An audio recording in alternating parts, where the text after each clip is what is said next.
할렐루야. 오늘로 성령 하나님께서 우리 미션 153교회 여러분 모두에게 함께 계시는 줄로 믿습니다. 세계 제2차 세계대전이 있을 때 그 당시 이제 연합군이 독일군과 맞서 싸워서 승리를 하게 되죠. 그런데 제2차 세계대전이 일어났을 때 결정적인 두 날이 있습니다. 하나는 D-Day라고 하는 결전의 날. 우리가 소위 그러죠. 야, 오늘은 D-Day야, D-Day. 그것이 뭔가 하면 제2차 세계대전 때 있었던 얘기를 시작으로 해서 말이 나온 겁니다. 1966년, 1944년 6월 6일 연합군은 노르망디 해안에 상륙을 하게 됩니다. 노르망디 해안을 점령하는 것은 그 싸움에서 승패가 될 수 있는 아주 중요한 그런 일입니다. 그런데 연합군이 1944년 6월 6일에 드디어 노르망디 해안을 점령을 하게 돼요. 이 싸움은 이미 결정이 된 겁니다. 그래서 D-Day, 결전의 날, D-Day라고 하죠. 하지만 아직 싸움이 끝나는 것은 아니에요. 아직도 여전히 독일군을 위시한 몇몇 나라들과의 싸움은 계속되고 있었어요. 무려 1년 동안이나 그들이 저항이 있었다고 합니다. 그리고 결국 1년 뒤인 1945년에 이제 연합군이 승리를 하게 돼요. 그날은 이제 독일의 히틀러가 베를린을 함락당하고 자살한 날. 그래서 그 날을 V-Day라고 합니다. V-Day. D-Day에 있어서 약 1년 동안 저항하고 결국 V-Day로 승리를 거뒀다라는 겁니다. 이 두 개의 중요한 날, D-Day와 이 V-Day, 이 노르만디 해안을 상륙했었던 D-Day와 또 베를린을 함락했던 이 V-Day를 신학자들은 흔히 예수님의 초림과 재림에 비유를 합니다. 예수님께서 D-Day로 오셨지만, 즉 마귀의 권세를 무찔리고 십자가에서 승리를 하셨어요. 결전의 날이 결전의 날. 이미 승리는 보장되었어요. 그러나 아직 완전한 승리는 이루어진 것이 아니에요. 언제 이루어졌습니까? D-Day. 그 날은 D-Day에. 그래서 아직 D-Day는, V-Day는 아니에요. V-Day는 아니에요. D-Day는 이미 2000년 전에 이루어졌죠. 그래서 이 싸움은 지금도 계속돼요. 지금도 격렬한 이 사단의 저항 앞에 정말 우리는 어떨 때는 정말 좌절할 때가 있어요. 속수무책인 때가 있어요. 언제 이 싸움이 끝날까요? 그것은 예수님께서 다시 오시는 날, 재림하시는 날. 완전히 패배하고 사단은 우리에게 영원한 승리를 하나님께서 주시게 된 날, V-Day라고 부를 수 있는 완전한 승리. 그렇습니다. 우리는 바로 예수님의 십자가를 통해서 구원이라는 하나님의 놀라운 은혜를 받았음에도 아직도 우리의 싸움은 계속 지금 되고 있어요. 그래서 이 싸움에서 우리는 때로는 넘어지고 쓰러지고 패배를 경험하기도 하며 때로는 심각한 부상을 당하기도 하고, 그래서 이 부상은 우리로 하여금 말할 수 없는 깊은 탄식과 신음을 하게 만듭니다. 그러나 확실한 것은 뭡니까? 우리는 승리를 보장받았고 반드시 승리한다라는 사실이에요. 이 사실만은 확실합니다. 우리는요, 인생을 살면서 부딪히는 많은 사건, 사고가 있습니다.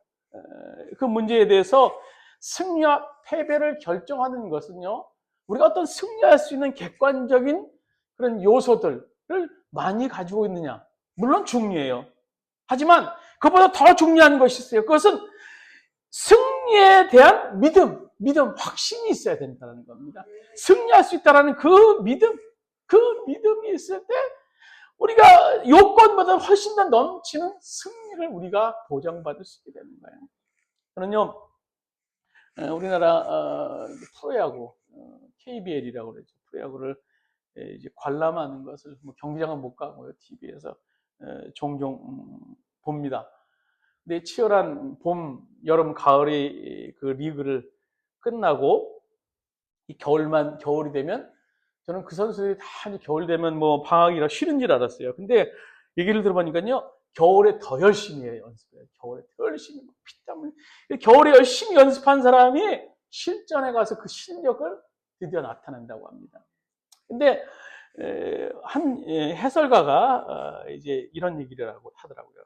선수들이 겨울에 열심히 연습하는 것은 물론 실력을 쌓기 위함이기도 하지만 그보다 더 중요한 것은 경기에서 자신감을 갖기 위해서라는 거예요.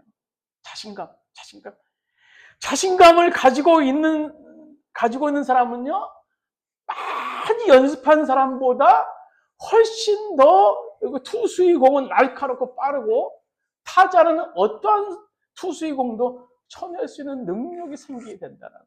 자신감을 갖기 위해서. 그래서 자신감이 있는 사람은요, 어떠한 투수의 공도 방망이의 중심에 맞출 수 있다. 또 자신감이 있는 투수는 어떠한 공도 내 어떠한 타자도 이 공은 절대 중심에 맞출 수 없을 것이다. 라는 자신감을 가지고 있을 때 그 선수가 훌륭한 선수, 그 다음에 좋은 성적을 거둘 수 있게 된다라는 그런 얘기를 들은 기억이 납니다. 결국 싸움의 승패는 뭡니까? 확신에 달려있어요. 확신. 자신감에 달려있어요. 승리에 대한 확실한 믿음이 우리들에게 있느냐 없느냐, 그것이 오늘 우리의 인생의 싸움의 승패에 관련되어 있다는 겁니다. 그 대표적인 얘기가 성경에 우리들에게 나오고 있죠. 그것은 300명 기드온 군대 이야기. 이 얘기의 주인공은 기드온 군대가 아니라 이방 미디안 군대 얘기입니다. 기드온 군대와 300명의 기드온 군대와 몇만 명의 미디안 군대의 싸움은요, 계란으로 바위치기, 애들 손목 비틀기 정도로 아주 미디안 이방 군대에게는 기드온은 상대도 안 되는 그런 적군이었어요. 근데 어느 날 밤 미디안 군대에서 한 병사가 꿈을 꿉니다. 그 꿈은 보리떡 한 덩어리가 들어와서 미디안 군대 진영을 막 쑥밭으로 만들어 놓는 거예요. 밤새 그 꿈을 시달리던 그 병사가 깨어나서 다른 병사에게 물었어요. 나 꿈에 이러이러한 꿈을 꿨어. 그런데 그 얘기를 듣고 있던 한 병사가 깜짝 놀래. 야, 그 보리떡이 굴러 들어온 것은 아마 이 기드온 군대가 우리들을 쑥밭으로 만들 것이라는 그런 예언일 것이야.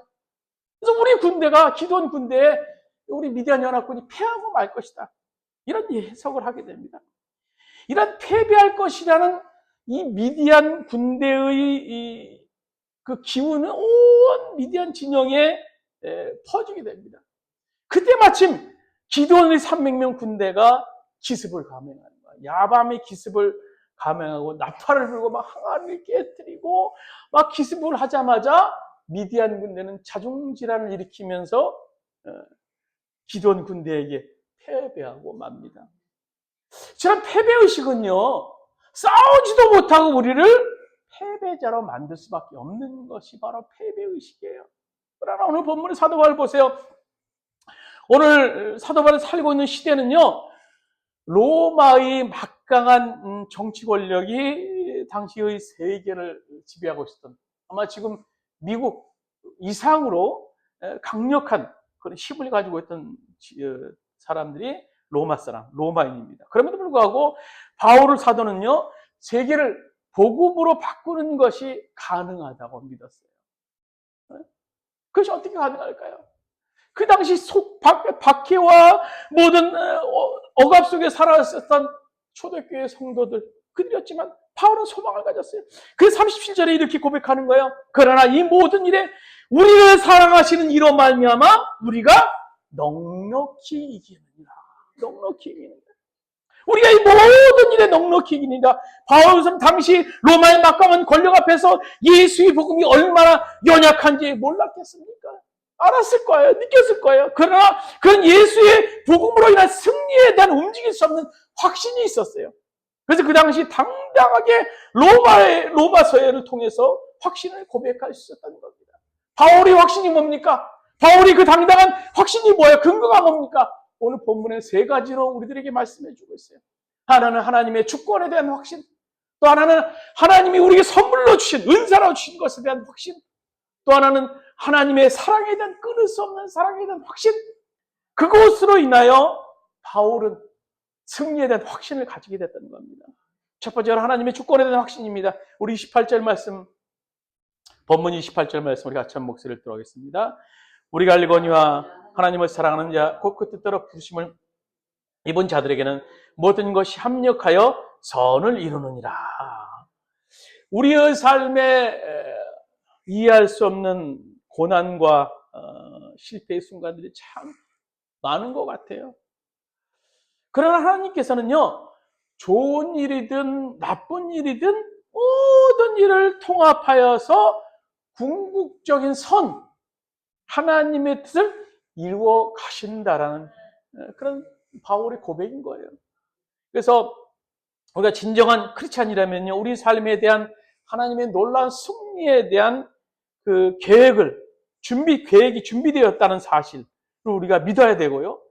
또 우리 삶의 현장에서 경험하는 어떤 불행이나 역경에도 이 하나님의 놀라운 계획은 결코 무너뜨릴 수 없다라는 그런 신뢰하는 마음이 우리들에게 있어야 될 것입니다.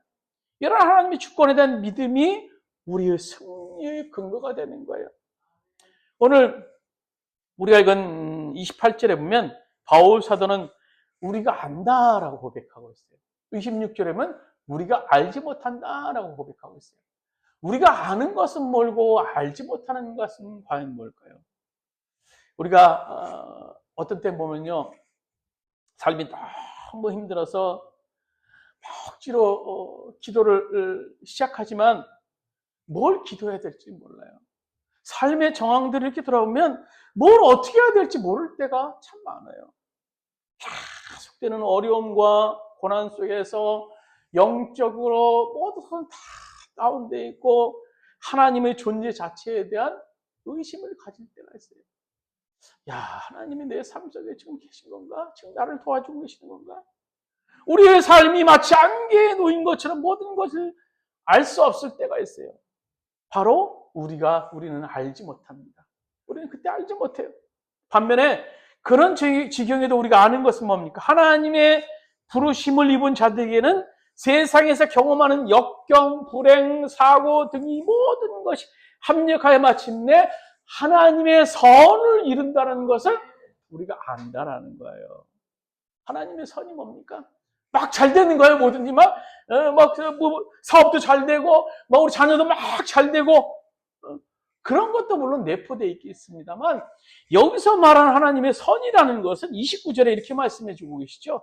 그 아들의 형상을 본받게 하기 위해서 미리 정하셨다라고 기록하고 있어요. 하나님의 선이 뭐예요? 그 아들의 형상을 본받는 것. 그 아들이 누굽니까? 예수 그리스도의 형상을 본받게 하기 위해서, 즉 그리스도를 담게 우리를 만들기 위해서, 오늘 30절에 보면 우리를 영화롭게 하기 위해서, 성화시키기 위해서 주님께서 우리를 하나님의 선을 이루는 도구로 우리의 여러 가지 복잡한 사건 속에서 만든다라는 거예요. 더 쉽게 말하면 우리가 작은 예수로서 이 땅의 삶을 살게 하기 위해서 하나님께서 우리를 만들어 나가신다는 거예요. 그러므로 우리가 삶 속에서 경험하는 여러 사건들, 특히 고난은요, 예수 그리스도를 닮아가기 위함임을 우리는 알 수 있어요. 그렇습니다. 우리가 정말 살면서 경험하는 그런 사건과 사고로 인해서 우리가 만나는 고난이라는 것은요, 형용색색, 컬러풀한 그런 사건들인 것 같아요. 그래서 어떤 때는 그 일로 인해서 내가 왜 그렇게 못했을까라는 자책을 할 때도 있고요. 또 타인을 원망할 때도 있고. 오늘 그러나 야고보서 1장 2절에 야고보 사도는 이렇게 고백합니다. 내 형제들아, 너희가 여러 가지 시험을 당하거든 온전히 기쁘게 여기라. 온전히 기쁘게 여기라. 왜 야고보 사도는 그 컬러풀한 형형색색의 시험 앞에서 기쁘게 여기라라고 말씀하고 있을까요? 우리가 만나는 이 고난의 순간들은 마치 우리가 아파서 약을 먹는 것과 마찬가지일 겁니다. 약을 먹을 때 어떻습니까? 우리가 그 약들의 구체적인 성분은 알지 못합니다. 어떨 때 약을 가져와서 약국에서 약을 가져와서 보면요, 정말 컬러풀해요. 빨간색, 노란색, 파란색, 하얀색, 형형색색의 약들이 약봉지에 있는 것을 보게 됩니다. 모르지만 억지로 먹어요. 억지로 먹어요. 그런데 그렇게 억지로 먹는 것은요, 이 약을 먹다 보면 아픈 것이 치유된다라는 것을 믿고 알기 때문인 거예요. 모르지만 이걸 먹게 되면 내가 치유가 될 거야. 내가 감기가 걸렸던, 내가 어떤 것이 아프든 치유가 된다는 걸 믿기 때문에 억지로라도 먹는 거예요. 우리 형형색색과 인생의 아픔 속에서도 아닌 것이 있다는 겁니다. 그것은요, 그 순간 내가 하나님의 손에 의해서 빚어지고 있다는 거예요. 만들어지고 있다는 거예요. 어제보다 오늘보다 내일이 내 인격이 연단되고 내 자아가 죽고 괴팍한 내 성질이 다 이제 없어지고 더 하나님께서 마침내 영어롭게 완성되는 인격체를 만들고 계시다라는 사실을 안다라는 거예요. 그것이 바울 사도의 안다라는 고백. 그것이 야고보 사도의 기쁘게 여긴다라는 고백이 될 수 있는 거예요. 아마 성경에서 이 컬러풀한 인생을 얘기할 때 이 사람을 빼놓을 수는 없죠. 요셉입니다. 그의 삶은 얼마나 컬러풀한, 말이 좋아서 컬러풀하지 고난의 연속이었어. 고난의 연속. 이 컬러풀에 비교할 수 없는 요셉의 삶은 고난의 연속이었어요. 고난은 또 얼마나 억울하게 당했습니까? 철없이 철부지로 삶을 살다가 엄마 아빠의 사랑을 받고 살다가 어느 날 형들의 모함에 몰려서 구덩이에 들어가서 죽을 지경까지 이르는 그 인생을 보면 정말 억울한 인생이었어요. 그것은요, 먼 사람에 의해서가 아니라 가까운 형제들에 의해서 이제 시작됐다라는 거예요. 그러나 하나님이 놀랍고 오묘한 섭리로 요셉은 마침내 애굽의 국무총리 자리까지 올라가게 되죠.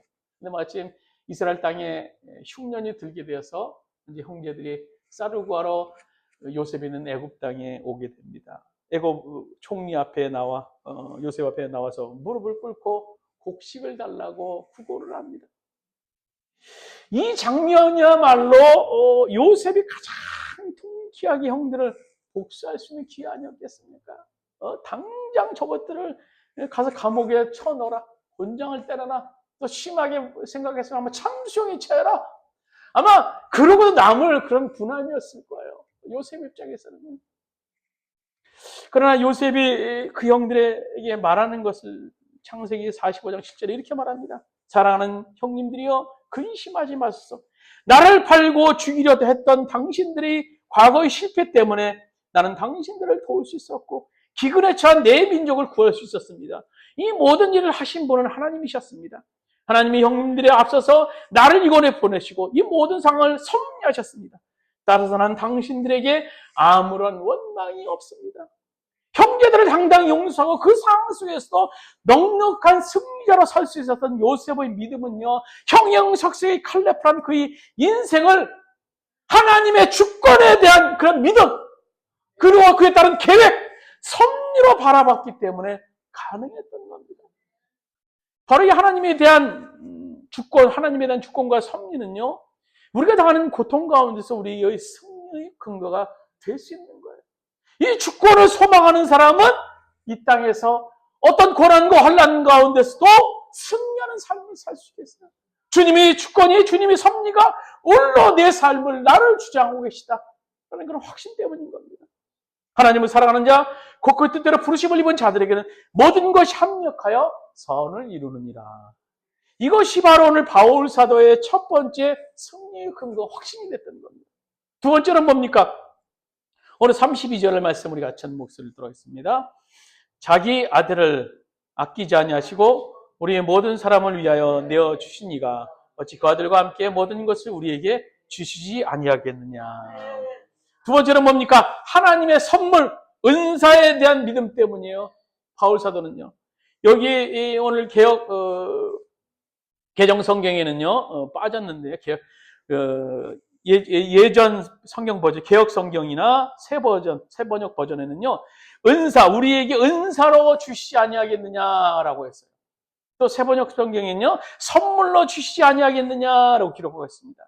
그러니까 하나님께서 우리 모두에게 그냥 거저 주시지 않겠느냐라는 그런 의미예요. 그래서 여기서 하나님께서 거저 주셨다. 그렇다고 해서 그것이 값없는 겁니까? 아니에요. 하나님께서, 하나님 편에서는요, 우리에게 그냥 거셔 주셨지만 그 하나님이 치러야 되는 대가는 어마어마했다는 겁니다. 아마 하나님께서 돈 받고 그것을 팔으셨다면요, 이 세상에 살 수 있는 사람은 없어요. 그 값을 따진다면 어마어마한 액수인 겁니다. 그래서 우리 값없이 주실 수밖에 없으셨다는 거예요. 바로 이 하나님 입장에서 아들이라는 큰 대가를 지불하셨기 때문이에요. 오늘 바울 사도의 승리의 근거에 대한 확신, 하나님의 선물에 대한 예수 그리스도를 우리에게 주신 그 하나님, 그분으로 말미암아 나는 승리할 수 있다라는 승리에 대한 확신이 있었던 거예요. 세상에 어떤 누가 아무리 세상에 좋은 사람이라 할지라도 남을 살리기 위해서 자기 자식을 죽이는 사람이 있어요? 없어요. 하물며 연수를 위해서 사랑하는 자식을 죽인다는 것은요, 상상할 수 없는 거예요. 로마서 5장 10절은 말합니다. 우리가 하나님과 원수되었을 때 그리스도의 죽으심으로 라고 기록하고 있습니다. 하나님께 죽을 수밖에 없는 죄인들을 살리기 위해서 당신의 사랑하는 독생자를 죽이셨다라는 거예요. 또 로마서 우리 5장 7절 8절 주보에 있는 말씀 세 번째 성경 같이 한번 읽도록 하겠습니다. 로마서 5장 7절 8절입니다. 의인을 위해서라도 죽을 사람은 거의 없었습니다. 더욱이 선한 사람을 위해서라도 감히 죽을 사람은 드뭅니다. 그러나 우리가 아직 죄인 됐을 때 그리스도께서 우리를 위해 죽으셨습니다. 이리하여 하나님께서는 우리들에 대한 자기의 사랑을 실증하셨습니다. 이렇게 하나님께서 당신의 사랑하는 아들을 죽이시면서까지 우리를 부르셨어요. 우리를 부르셨어요. 우리를 세상에서 실패하고 또 낙오하고 절망에 빠졌을 때 오늘 우리를 이렇게 부르신 하나님께 그대로 남겨놓으실까요? 중요한 것은요, 우리가 나를 부르신 이 뜻을 알기 위해서 삶의 발걸음을 옮겨나간다면 하나님께서는 그냥 보고만 계시지 않는다는 거예요. 천지를 창조하시고 지금도 우리의 세상의 경륜 속에서 세상을 운행하고 계시는 하나님께서는요, 그렇게 큰 값을 치르신 것이 아까워서라도 우리가 고난당하는 현장 앞에 우리를 나타나셔서 우리를 인도하실 거예요. 그냥 두시지 않으신다라는 거예요. 당신이 너무나 사랑하는 외아들까지 주시면서 우리를 살리셨기 때문인 거예요. 오늘 바울 사도의 승리의 근거 두 번째는 바로 선물이신 예수님, 하나님의 선물에 대한 확신 때문인 거예요. 세 번째는 뭡니까? 바울 사도의 승리 근거 세 번째는 하나님의 사랑에 대한 믿음 때문이에요. 하나님이 얼마나 우리를 사랑하시는데. 오늘 37절 말씀, 본문 37절 말씀 같이 읽도록 하겠습니다. 그러나 이 모든 일에 우리를 사랑하시는 이로 말미암아 우리가 넉넉히 이기느니라. 아멘. 우리를 사랑하시는 이로 말미암아 우리가 넉넉히 이기느니라. 간신히 이긴다가 아니라요, 우리를 사랑하시는 그 분으로 말미암아 우리가 넉넉히 이긴다. 넉넉히 이기고도 남는다라는 거예요. 우리들 하나님의 사랑은 이 땅에 어떤 것도 그 사랑을 끊을 수 없는 겁니다. 그 하나님이 끊을 수 없는 사랑에 대해서 오늘 바울 사도는요, 좀 더 세세하게 확실하게 우리들의 설명해 주고 있는 것이 로마서 8장 후반 부분이에요. 35절, 38절, 39절에 계속 기록하고 있죠. 35절 보면 이렇게 기록하고 있습니다. 우리 같이 읽도록 하겠습니다. 누가 우리를 그리스도의 사랑에서 끊으리요? 환난이나 공고나 박해나 기근이나 적신이나 위험이나 칼이라. 38절, 내가 확신하노니 사망이나 생명이나 천사들이나 권세들이나 현질이나 장래나 능력이나. 39절, 높음이나 깊음이나 다른 어떤 피조물이라도 우리를 우리 주 예수 그리스도 안에 있는 하나님의 사랑에서 끊을 수 없으리라. 어떤 것도 우리를 끊을 수 없어요. 사망이나 생명, 우리의 생존을 위협하는 어떤 것들, 내가 우리 것 때문에 죽을 것 같아요, 내가 숨통이 좋은 것 같아요, 그것도 우리를 하나님의 사랑에서 끊을 수 없다는 거예요. 천사들이나 권세들이나 어떤 영물도, 어떤 영적인 공격도 우리를 하나님의 사랑에서 끊을 수 없어요. 현재일이나 장래일이나 지금 경험하고 있는 어떤 일이나 미래에 경험하게 될 어떤 일도 그리스도의 사랑에서 우리를 끊을 수 없어요. 높음이나 깊음이나 지상과 하늘 위에 존재하는 것들, 또 물속에 존재하는 모든 어떤 세력도 그리스도의 사랑에서 우리를 끊을 수 없다라는 거예요. 그러므로 존재하는 어떤 피조물도, 이 땅에 존재하는 어떤 피조물도 예수 안에 있는 하나님의 사랑을 끊을 수 없다. 있다라고 바울은 확증하고 있는 거예요. 오늘 39절은 이렇게 말하죠. 다른 어떤 피조물이라도 우리를 우리 주 예수 안에 있는 하나님의 사랑에서 끊을 수 없으리라. 하나님의 우리를 향한 이 사랑 하나면 충분하지 않겠습니까? 이분의 사랑이면요, 우리의 삶의 승리에 대한 확실한 보증, 이보다 더 확실한 보증이 어디 있겠습니까? 여러분, 우리가 누구를 사랑한다면, 그것도 목숨 바쳐 사랑한다면, 그 사랑이 그냥 사랑일까요? 그 사랑이 그냥 사랑일까요? 그 사랑은 분명히 그 사랑의 대상을 지킬 겁니다. 마틴 루터가 종교개혁을 하다가 기득권들의 이 세력 앞에 이제 고소당하고 괴로움을 당한 적이 있어요. 특히 종교재판까지 이제 앞두고 있던 상황에서 그의 부인이 어느 날 상복을 입고 촛불 앞에 딱 나타나서 기도를 하는 거예요. 루터가 부인에게 아니 누가 죽었어? 부인? 그러니까 부인이 대답하기를 하나님이 돌아가셨습니다 라고 대답했다고 해요. 루터가 발칵 화를 내면서 하나님이 돌아가셨다니 그게 말이 되는 말이야? 그런 말이 어디 있어? 그래 부인이 말하기를 지금 재판을 앞두고 두려워 떠는 당신의 모습을 보니까 마치 하나님이 돌아가신 것이 틀림없어. 루터는 그 아내의 말을 듣고 다시 마음을 잡고 재판에 참석하고 다시 종교개혁의 일선에 나섰다고 합니다. 그때 지은 찬송이 우리가 조금 전에 부른 585장입니다. 내 주는 우리 같이 한번 1절만 부르시겠습니다. 내 주는 강한 성이요 방패와 병기 되시니 큰 환난에서 우리를 구하여 내시리로다. 아멘.